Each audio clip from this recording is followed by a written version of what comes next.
नमस्कार दोस्तों, आप देख रहे हैं पन्यास स्टडी कैप्सूल और हम डिस्कस करने वाले हैं आज junior office assistant exam post code 556 और ये एग्ज़ाम कंडक्ट किया गया था हमीरपुर बोर्ड के द्वारा 28 अप्रैल 2017 को। ऑलरेडी हम इसके दो पार्ट बना चुके हैं। फर्स्ट पार्ट में हमने डिस्कस करें जनरल साइंस के 22 क्वेश्चन, नेक्स्ट पार्ट में हमने डिस्कस करें कंप्यूटर सेक्शन के टोटल 10 क्वेश्चन और ये रहेगा पार्ट 3। इसमें हम डिस्कस करेंगे हिस्ट्री से रिलेटेड कुछ क्वेश्चन जो एग्जाम में पूछे गए थे। तो चलिए देखते हैं हिस्ट्री के कौन कौन से क्वेश्चन एग्जाम में पूछे गए थे। तो 32 तक ऑलरेडी हम डिस्कस कर चुके हैं, तो स्टार्ट करते हैं 33 से। तो फर्स्ट क्वेश्चन अब्बास के है, यापनीय वॉज स्कूल ऑफ। तो यापनीय किसका स्कूल था? तो 33 का जो करेक्ट आंसर है वो ऑप्शन ए, तो ये था जैनिज्म का, जैन धर्म के लोगों का स्कूल के नाम क्या था? Yapaniya. Next 34, Sarnath is associated with the which aspect of Buddha's life. तो सारनाथ बुद्ध के जीवन के किस पहलू के साथ संबंध रखता है?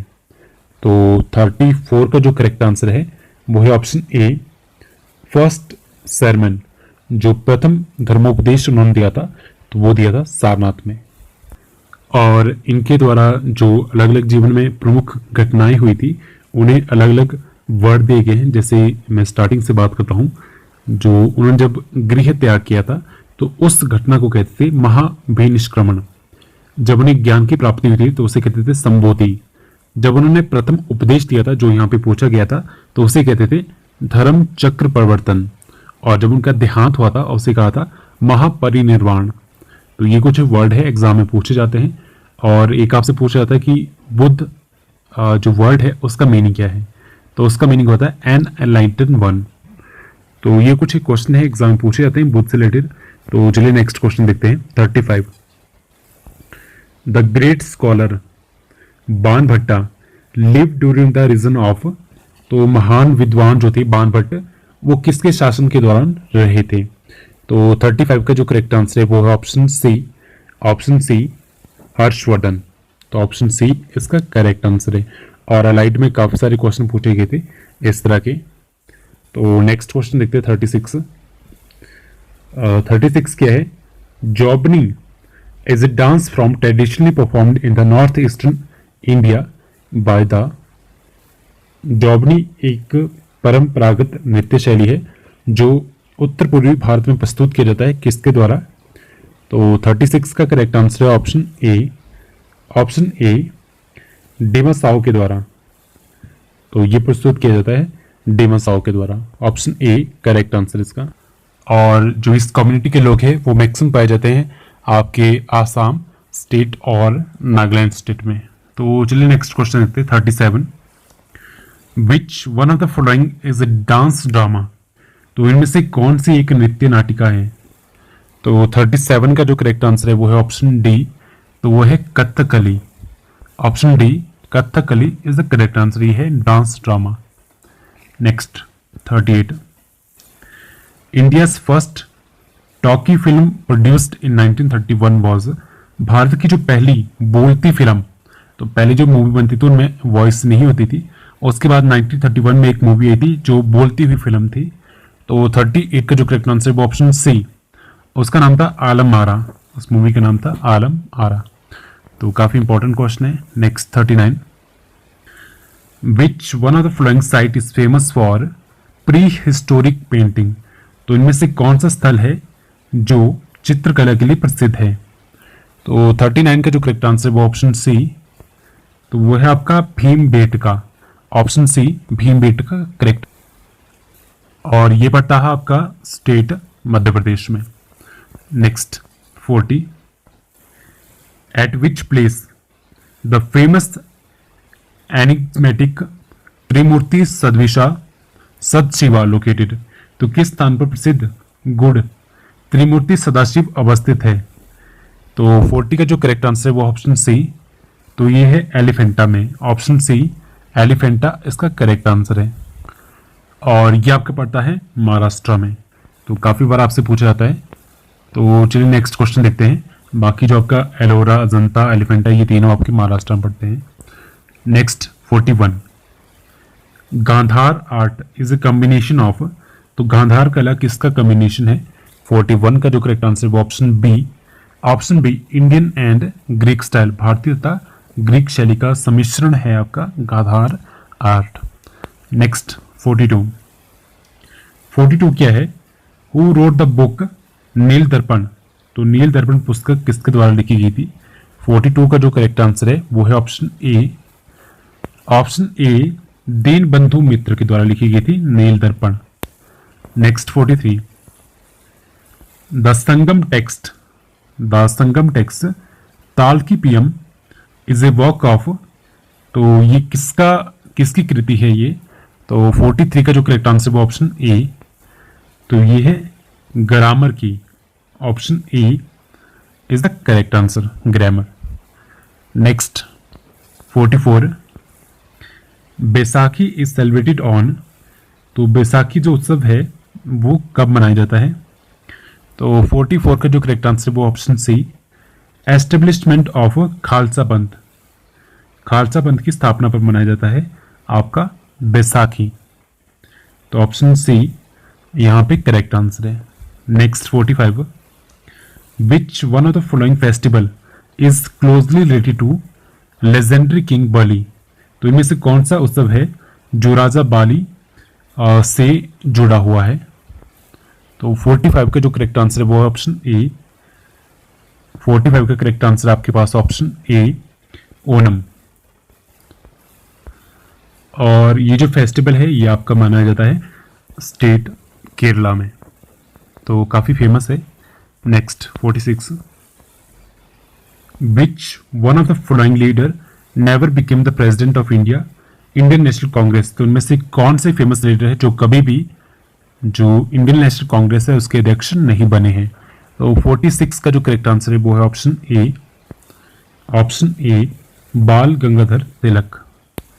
Next 47, who of the following was known as Deshbandhu, तो इनमें से कौन देशबंधु के नाम से जाने जाते थे? तो 47 का जो करेक्ट आंसर वो ऑप्शन सी, उनका नाम था चित्तरंजन दास, ऑप्शन सी चित्तरंजन दास इसका करेक्ट आंसर है। और यहाँ मेरे आपसे एक क्वेश्चन है कि बताइए कि दीन बंधु के नाम से किन्हें जाना जाता था? तो कमेंट सेक्शन में कमेंट करके जरूर बताएं। तो ये लास्ट टाइम मैंने एक एग्जाम डिस्कस भी करा था, उसमें दीन बंधु पूछा गया था और इसमें आपसे देश बंधु पूछा गया है, तो कमेंट करके जरूर बताएं। Next 48, all India trade union Congress was founded in the year, तो 48 का जो करेक्ट आंसर है वो ऑप्शन बी, ऑप्शन बी 1920। और इसके जो फर्स्ट प्रेसिडेंट थे वो थे लाला लाजपत राय।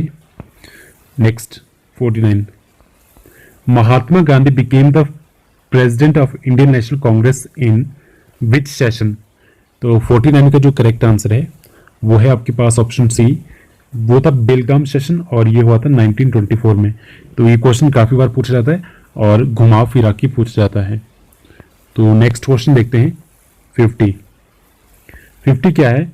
Who is remembered as the pioneer of economic nationalism, तो किसे आर्थिक राष्ट्रवाद की प्रेरणा के रूप में याद किया जाता है?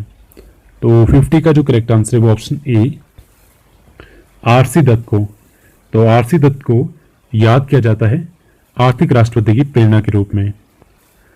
Next 51, who presided over the cabinet mission, तो कैबिनेट मिशन की अध्यक्षता किसके द्वारा की गई थी? तो 51 का जो करेक्ट आंसर है वो option C, option C P Lawrence के द्वारा, तो पी लॉरेंस के द्वारा अध्यक्षता की गई थी कैबिनेट मिशन की। और कैबिनेट मिशन की बात करें तो ये 1946 में इंडिया भेजा गया था एटली के द्वारा, जो उस टाइम प्राइम मिनिस्टर थे वहाँ की।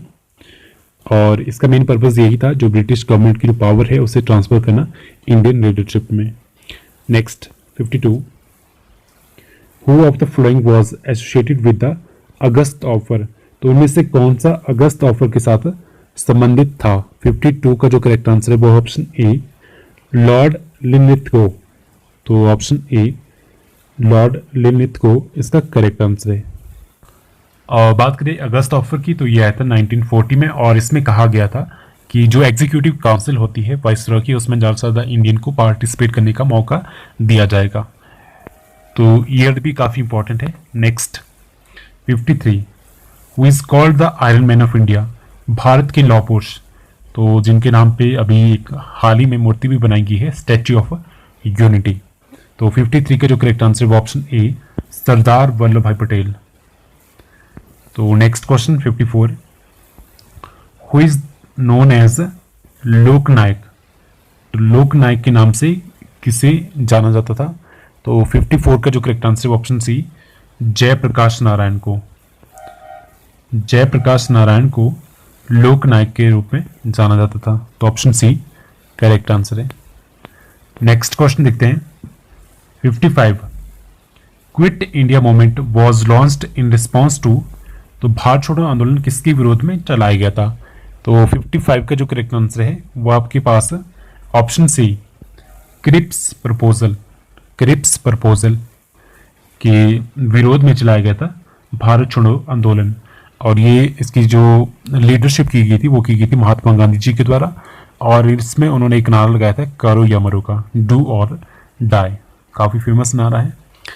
नेक्स्ट क्वेश्चन देखते हैं 56, the first state in India which was created on linguistic basis, तो भारत का ऐसा प्रथम राज्य कौन सा था जिसका निर्माण भाषा के आधार पर किया गया था, लैंग्वेज के बेसिस पे किया गया था? तो 56 का जो करेक्ट आंसर है वो है ऑप्शन सी, तो वो स्टेट थी आपकी Andhra Pradesh. Option C correct answer है इसका। तो बात करें लैंग्वेज की, तो वो लैंग्वेज थी तेलुगु, और आंध्र प्रदेश में बेसिकली तेलुगु बोली जाती है, और ये बना था 1953 में।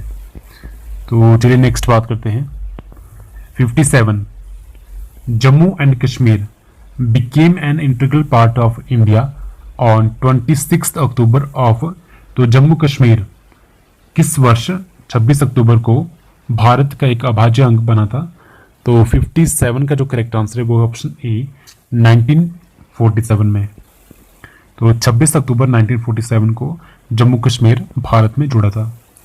58, who among the following drafted the Sarvodaya plan, तो इनमें से किसने सर्वोदय योजना का प्रारूप तैयार किया था?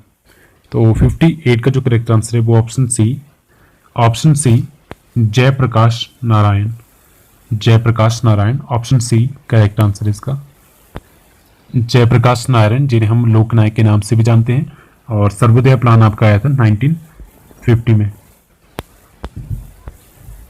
तो चलिए नेक्स्ट क्वेश्चन देखते हैं 59, which revolutionary died after 64 day fast in jail, तो इनमें से कौन से क्रांतिकारी है जो 64 दिनों के उपवास के पश्चात शहीद हुए थे जेल में?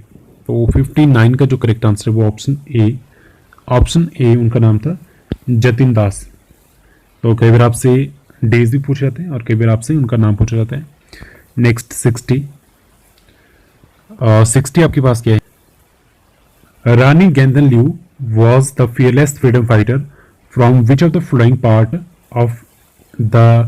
ऑफ देन ब्रिटिश इंडिया, तो रानी गेंदन लियू एक निडर स्वतंत्रता सेनानी थी जो तत्कालीन ब्रिटिश इंडिया के किस भाग से संबंधित थी?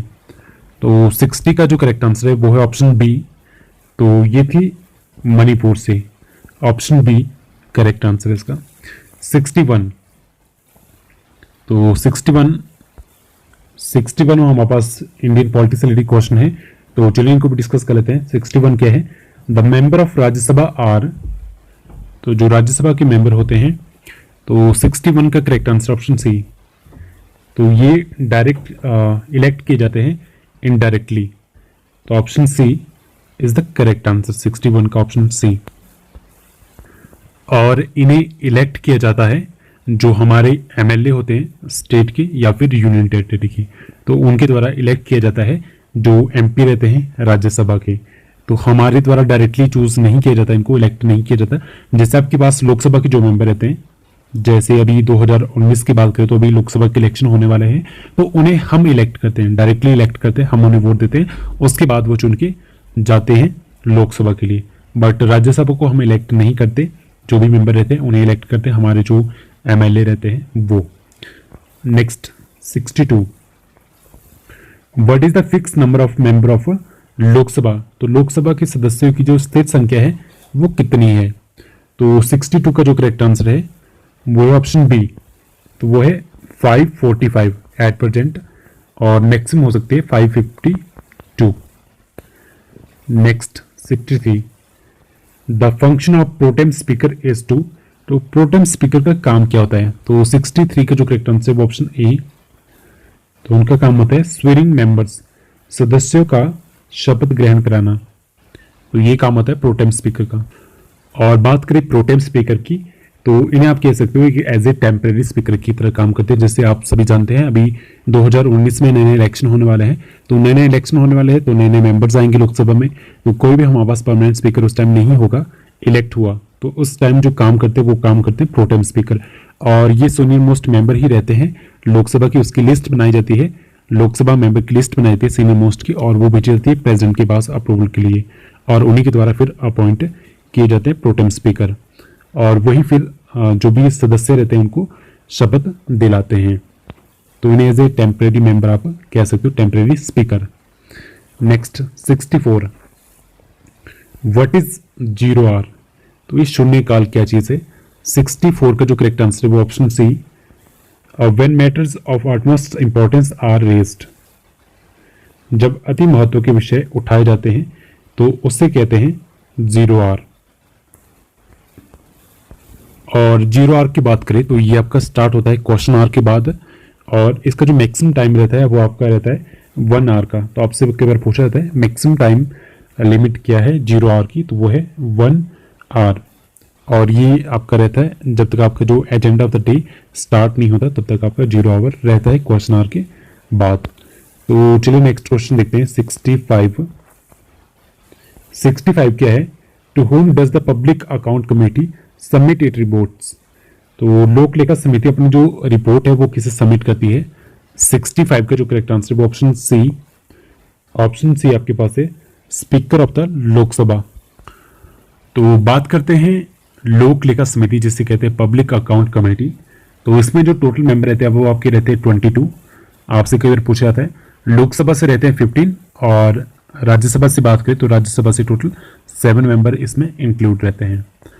तो चलिए नेक्स्ट बात करते हैं 66, how many types of writs can be issued by the supreme court, तो टोटल रिट्स कितनी इशू कर सकते हैं सुप्रीम कोर्ट या फिर हाई कोर्ट। तो 66 का करेक्ट आंसर ऑप्शन ए, तो टोटल हमारे पास 5 रिट्स आती है जो आर्टिकल 32 के अंदर आती है, जिसमें आपसे अलग अलग जो रिट्स है वो भी कई बार पूछी जाती है कौन कौन सी रिट्स है। तो सबसे पहले आपके पास है हैबियस कॉर्पस, सेकंड आपके पास है मैंडमस, थर्ड है प्रोहिबिशन, फोर्थ है शेरिटरी, और फिफ्थ है क्यू वारंटो। तो ये काफ़ी बार आपसे पूछा जाता है एग्जाम में, और ये जो रिट्स है ये फंडामेंटल राइट की प्रोटेक्शन के लिए यूज की जाती है। तो चलिए नेक्स्ट क्वेश्चन देखते हैं 67, which of one of the following is appointed by governor, तो इनमें से कौन है जो गवर्नर के द्वारा अपॉइंट किए जाते हैं। 67 का करेक्ट आंसर ऑप्शन डी, जजेस ऑफ द हाई कोर्ट। तो आई थिंक मैंने क्वेश्चन गलत पढ़ लिया, तो यहाँ पे क्या लिखा था, विच one of the following is not appointed by. तो इस तरह की मिस्टेक एग्जाम में आप ना करें, तो इस तरह की मिस्टेक एग्जाम में कई बार हो जाती है, अगर आप इसको नहीं पढ़ते तो मीनिंग इसका बिल्कुल ही चेंज हो जाता है। तो यहाँ लिखा था विच one of the following is not appointed by, तो ये जो जजेस ऑफ हाई कोर्ट है ये अपॉइंट किए जाते हैं प्रेसिडेंट के द्वारा। तो कौन अपॉइंट नहीं किए जाते, तो ये अपॉइंट नहीं किए जाते गवर्नर के द्वारा। बाकी एडवोकेट जनरल जो स्टेट के रहते हैं वो अपॉइंट किए जाते गवर्नर के द्वारा, चीफ मिनिस्टर और member of state public service commission, तो ये सभी अपॉइंट किए जाते हैं गवर्नर के द्वारा, बट जो हाई कोर्ट के जज रहते हैं वो अपॉइंट किए जाते हैं प्रेसिडेंट के द्वारा। 68, the salary of governor is charged on the, तो राज्यपाल का जो वेतन है वो कहाँ से लिया जाता है। तो 68 का जो करेक्ट आंसर आपके पास वो है option D, the consolidated fund of state, तो राज्य की जो सांकेतिक निधि होती है वहाँ से जो सैलरी है गवर्नर की दी जाती है, तो option D is the correct है। 69 क्या है, the 3 tier system of Panchayati Raj was initially recommended by तो पंचायती राज सिस्टम की बात करें तो इसमें अलग अलग कमेटी बनाई गई थी, जिसमें इसमें पूछा गया है कि कौन सी ऐसी कमेटी थी जिसने कहा था कि जो पंचायती राज सिस्टम है वो 3 टायर सिस्टम में होना चाहिए।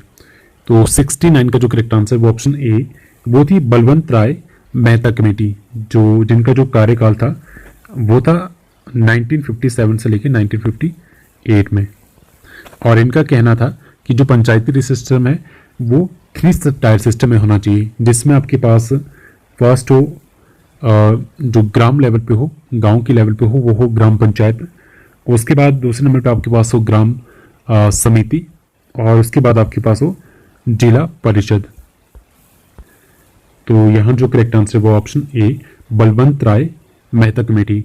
और यहाँ पे सभी इंपॉर्टेंट है, मैक्सिमम ये आपसे क्वेश्चन पूछ जाते हैं बलवंत राय कमेटी से या फिर अशोक मेहता कमेटी से। तो अशोक मेहता कमेटी से बात करें तो इन्होंने बात की थी आपकी 2 टायर पंचायती राज सिस्टम के बारे में, जिसमें आपके पास मंडल पंचायत थी और दूसरी थी आपके पास जिला परिषद। ठीक है, तो आपसे इस तरह के एग्जाम में क्वेश्चन पूछे जा सकते हैं। नेक्स्ट 70 आपके पास क्या है, प्रिया सॉफ्ट इज रिलेटेड टू, तो यहाँ पे गलत लिखा है PRIA, ये इस तरह से प्रिया सॉफ्ट। तो यहाँ पे जो उसकी फुल फॉर्म है वो है पंचायती राज इंस्टीट्यूशन अकाउंटिंग सॉफ्टवेयर। तो ये रिलेटेड है आपके पंचायती राज से। तो ऑप्शन ए इसका करेक्ट आंसर है, 70 का option A. Next 71, who is the chairman of second administrative reform commission. तो सेकंड जो एडमिनिस्ट्रेटिव रिफॉर्म कमीशन था उसके चेयरमैन कौन रहे थे। 71 का जो करेक्ट आंसर है हमारे पास वो है ऑप्शन सी। तो उनका नाम था एम वीरप्पा मोइली। तो नेक्स्ट क्वेश्चन देखते हैं 72, a financial emergency can be declared by applying which of the following article of the constitution. तो फाइनेंशियल इमरजेंसी आपकी आती है आर्टिकल 360 में। तो 72 का जो करेक्ट आंसर है वो ऑप्शन ए, आर्टिकल 360। तो आर्टिकल 356 की बात करें तो प्रेसिडेंट रूल, 352 नेशनल इमरजेंसी और 370 आपका आर्टिकल है रिलेटेड टू जम्मू कश्मीर। और बात करें फाइनेंशियल इमरजेंसी की तो अभी तक इंडिया में एक भी बार फाइनेंशियल इमरजेंसी नहीं लगी है, और ये लगाई जाती है आपके प्रेसिडेंट के द्वारा। 73, how many languages have been recognised by the constitution. तो संविधान में कितनी भाषाओं को मान्यता प्राप्त है। तो टोटल है आपकी 22। तो ऑप्शन सी करेक्ट आंसर है। और जो आपका लैंग्वेज है वो आपका आता है संविधान की 8वीं अनुसूची में, 8th शेड्यूल में।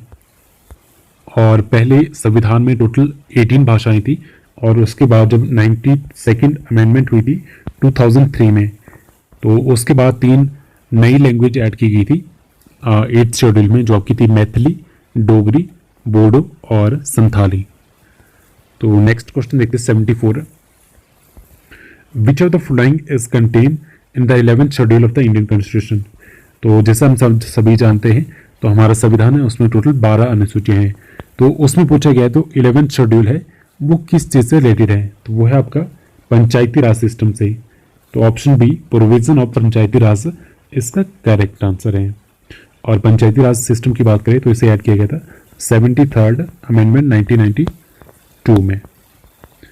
तो नेक्स्ट बात करते हैं 75, विच one of the flowing scheme is the recast form of national literacy mission of India. तो इनमें से कौन सी स्कीम है जो भारत के राष्ट्रीय साक्षरता मिशन का पुनर्गठित स्वरूप है।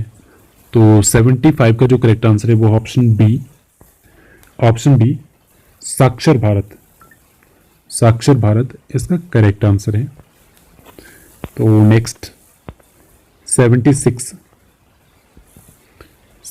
क्या है, who are provided social security under the Aam Aadmi बीमा योजना। तो आम आदमी बीमा योजना के अंतर्गत किसको सामाजिक सुरक्षा प्रदान की गई है। तो 76 का करेक्ट आंसर ऑप्शन ए, और landless labour living in rural area. तो ग्रामीण क्षेत्र में रहने वाली भूमिहीन श्रमिक को दी गई है ये योजना, इसके अंदर सिक्योरिटी दी गई है, जिसकी योजना का नाम है आम आदमी बीमा योजना। नेक्स्ट क्वेश्चन क्या है,